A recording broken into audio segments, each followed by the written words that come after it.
Some doctors and parents raising the alarm, saying teens are increasingly self-diagnosing everything from autism and ADHD to bipolar disorder, anxiety, and depression because of videos they see primarily on TikTok.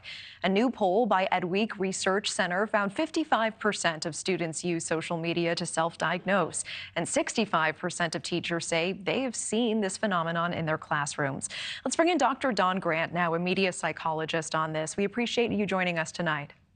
Thank you. Thank you for having me. And I love that you had that statistic because I was going to share it. Thank you, Yeah, Natasha. yeah, I appreciate it. And tell me why this isn't a good thing. I mean, aren't these videos raising awareness? Don't they spark a conversation that teens can have with parents or a professional? 100%. And I wanted to say that first. I wanted to say that certainly the awareness, destigmatizing mental health, this is great. Having maybe marginalized populations or kids out there or even adults who feel like they're the only one. I want to make sure we're clear that that is absolutely fantastic. However, the problem is the self-diagnosing. So I've had this in my practice. I've spoken with colleagues around the world, and this is something that is phenomenal and also very dangerous. We have 15 and 16-year-olds coming into our offices for a first visit, and they think they're very, very helpful. And they're saying, Dr. Grant, I got all my diagnosis, so we were going to make this easy. And they start giving me a list of personality disorders, mood disorders. And I say to them, well, wait, I'm reading, you've never been in treatment. You've never seen a professional before me. Where did you get these diagnoses? And they say, oh, TikTok. Mm. And I mean, are you concerned as well that I know you've talked about this, that they could actually develop or mirror behaviors that they see on that list, that they see in that TikTok, and come into the office with those things when that's not something inherently that they may actually be grappling with? 100%. There's so many risks and dangers. First of all, you cannot really diagnose some of these things, especially a personality disorder in teenage years. You can see primordial signs, but they could be seeking treatment that's not correct, medication that's not correct. What you said, they could be adopting performative behaviors that then become a self-fulfilling prophecy.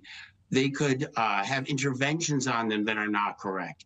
These are so many, the negative outcomes that could come from this are so dangerous, but also the belief system of, for example, a 16-year-old who comes in and says, oh, I'm borderline personality disorder, and that's why I can never have a relationship. Well, undoing that and walking that back, it's a little tricky. So it can be very dangerous, of course. I appreciate that. And I know you've also talked about the source of all of this, right? Like an unvetted source. I just saw a TikTok recently that said, if you can unfocus your eyes at will, and if you can move your ear muscles and make a thunder sound in your ears, by definition, you have ADHD and you're probably a woman. I mean, what do you think when you hear these sorts of just things that proliferate on the internet, and it's probably not a licensed professional who's giving out this advice or information? Sure, I've seen it, and I know who these people are. Now, first of all, if you are not trained, if you are not have any background, if you do not have the licensing, the clinical training, and you're just giving out diagnoses or giving out advice, that's just not okay, and it's unethical, and in a lot of states it's illegal.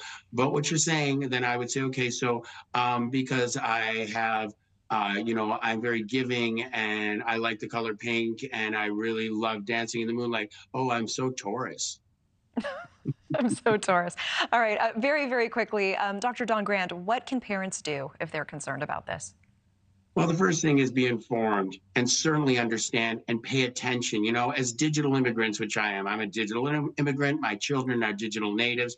And so we kind of let them, they were the virtual canaries in the digital coal mines with all this social media. We didn't get it. So I, as a digital immigrant, someone who did not grow up with this, I tell parents all the time with all things, if you don't understand it, play the digital immigrant card. You could say to your kids, low key, do not make it a big thing. Don't sit them down. Do it casually. Say, hey, I'm reading this thing where are kids really self-diagnosing off of TikTok? I mean, is that a thing or is that just fake news?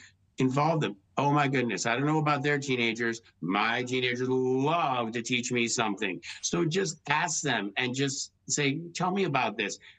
And then you probably will find out that they are involved, they're engaged, or if there's education about it, then you can say, if they really think this, then please, please take them to a professional who is licensed and help them find out if there is something there that really is worthy of investigating whether or not it's true or not. Otherwise, the outcomes, again, could be very All dangerous. right.